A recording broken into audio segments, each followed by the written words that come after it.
اعوذ باللہ من الشیطان الرجیم، بسم اللہ الرحمن الرحیم۔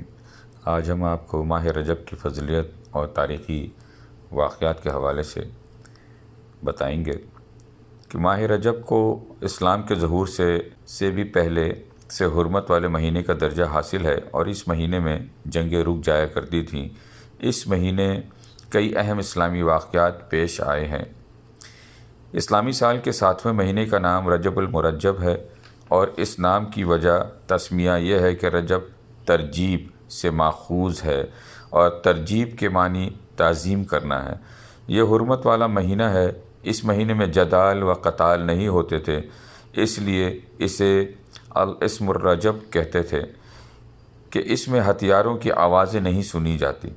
اس مہینے کو عصب بھی کہا جاتا ہے، کیونکہ اس میں اللہ تعالیٰ اپنے بندوں پر رحمت و بخشش کی خصوصی انعام فرماتے ہیں۔ اس ماہ میں عبادات اور دعائیں مستجاب ہوتی ہیں۔ رجب ان 4 مہینوں میں سے ایک ہے جن کو قرآن کریم نے ذکر فرمایا ہے۔ بے شک مہینوں کی گنتی اللہ تعالیٰ کے نزدیک 12 مہینے ہیں۔ اللہ کی کتاب میں جب سے اس نے آسمان اور زمین بنائے، ان میں 4 حرمت والے، یہ سیدھا دین ہے، تو ان مہینوں میں اپنی جان پر ظلم نہ کرو۔ سورہ توبہ، القرآن۔ حدیث نبی صلی اللہ علیہ وآلہ وسلم میں ارشاد فرمایا گیا ہے کہ رجب اللہ تعالیٰ کا مہینہ ہے، اور شعبان میرا مہینہ ہے، اور رمضان میری امت کا مہینہ ہے۔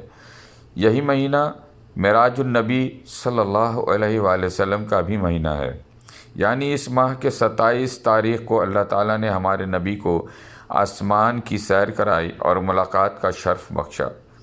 یہ واقعہ ہجرت سے 5 سال قبل پیش آیا۔ سرور کائنات رحمت العالمین کے اعلان نبوت کا 12واں سال مصائب و مشکلات سے گھرا تھا کہ اللہ تعالیٰ نے اپنے محبوب سے ملاقات کا اہتمام فرمایا۔ پیغمبر خدا کے آسمانوں کی سیر اور اس میں اللہ تعالیٰ کی نشانیوں کا مشاہدہ بھی کمال ہے۔ اس واقعے کو عنبر شاہ وارثی اپنے کلام میں یوں بیان فرماتے ہیں۔ قرآن پاک میں بنی اسرائیل کی پہلی آیت میں اس واقعے کا ذکر موجود ہے، جو معراج یا اسرا کے نام سے مشہور ہے۔ احادیث میں بھی اس واقعے کی تفصیل ملتی ہے۔ شب معراج انتہائی افضل اور مبارک رات ہے، کیونکہ اس رات کی نسبت معراج سے ہے۔ پاک ہے وہ ذات جس نے راتوں رات اپنے بندے کو مسجد حرام سے مسجد اقصیٰ تک سیر کرائی، جس کے ارد گرد ہم نے برکت رکھی ہے تاکہ ہم اسے اپنی کچھ نشانیاں دکھائیں۔ بے شک وہ سننے والا دیکھنے والا ہے۔ سورہ بنی اسرائیل القرآن میں پہلے مرحلے میں سفر معراج کا پہلا مرحلہ مسجد حرام سے مسجد اقصیٰ تک کا ہے، یہ زمینی سفر ہے۔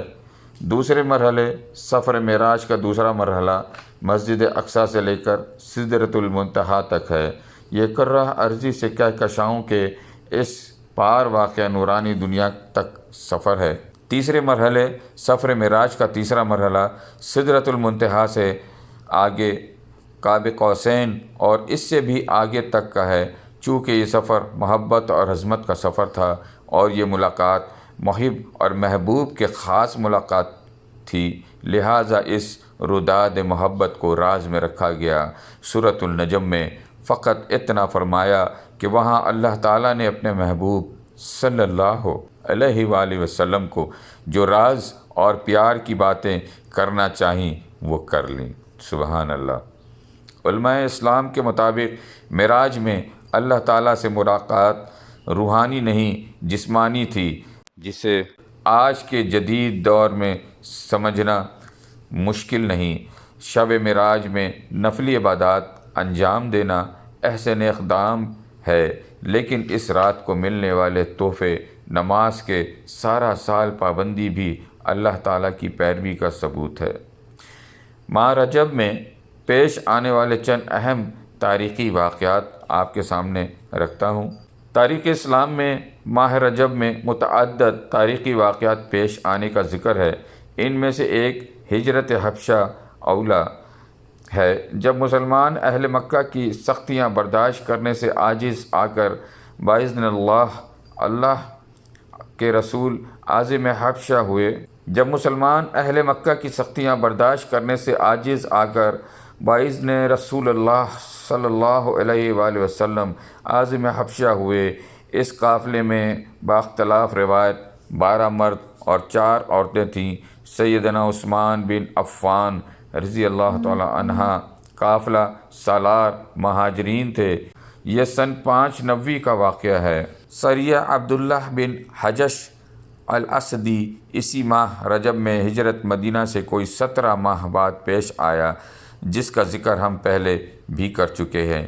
یہ وہ سریہ ہے جس نے اسلامی تاریخ میں نئے ریکارڈ قائم کیے ہیں۔ مثلاً اسلامی تاریخ کا پہلا مال غنیمت، پہلا خمس، پہلا شہید، پہلا قیدی اس سریہ نے پیش کیا۔ 9 ہجری میں پیش آنے والا عظیم غزوہ تبوک بھی ماہ رجب ہی میں پیش آیا تھا، جسے غزوہ ذات العسرہ کا نام دیا گیا۔ یہی وہ غزوہ ہے جس میں سیدنا صدیق اکبر رضی اللہ تعالی عنہ نے اپنا گھر بار خالی کر کے تن من دھن حضور صلی اللہ علیہ وآلہ وسلم کی خدمت میں پیش کرنے کا شرف ایک بار پھر حاصل کیا، اور حضرت عثمان غنی رضی اللہ تعالی عنہ نے تہائی لشکر کا ساز و سامان اپنے گرہ سے پیش کر کے جنت کا پروانہ اور یہ سند حاصل کی۔ اسلام کے چوتھے خلیفہ اور داماد رسول صلی اللہ علیہ وآلہ وسلم بھی 13 رجب کو اس دنیا میں تشریف لائے۔ ان کی ولادت کا سال تاریخ کی کتابوں میں سن 30 عام الفیل رقم ہے۔ حبشہ کے مسلمان بادشاہ نجاشی کا انتقال 9 ہجری ماہ رجب میں ہوا، اور جناب رسول اللہ صلی اللہ علیہ وسلم از خود اطلاع پا کر اپنے صحابہ کی رعیت میں اس کے غیبانہ نماز جنازہ ادا فرمائی۔ دمشق کی تاریخ فتح 14 ہجری سن 635 عیسوی میں ماہ رجب ہی میں ہوئی۔ حضرت خالد بن ولید رضی اللہ تعالی عنہ اور حضرت ابو عبیدہ رضی اللہ تعالی عنہ جو ربیع الثانی 14 ہجرت سے دمشق کا محاصرہ کیے ہوئے تھے، فتح یاب ہوئے، اور اہل دمشق نے صلح کی درخواست کی جو منظور کر لی گئی۔ سلطان صلاح الدین ایوبی نے 583 ہجری 1187 میں رجب ہی کے مہینے میں فتح بیت المقدس کے بعد مسلمان کے ہمراہ مسجد اقصیٰ میں فاتحانہ داخل ہو کر عاجزانہ سجدہ شکر ادا کرنے کا شرف حاصل کیا۔ جزاک اللہ خیر۔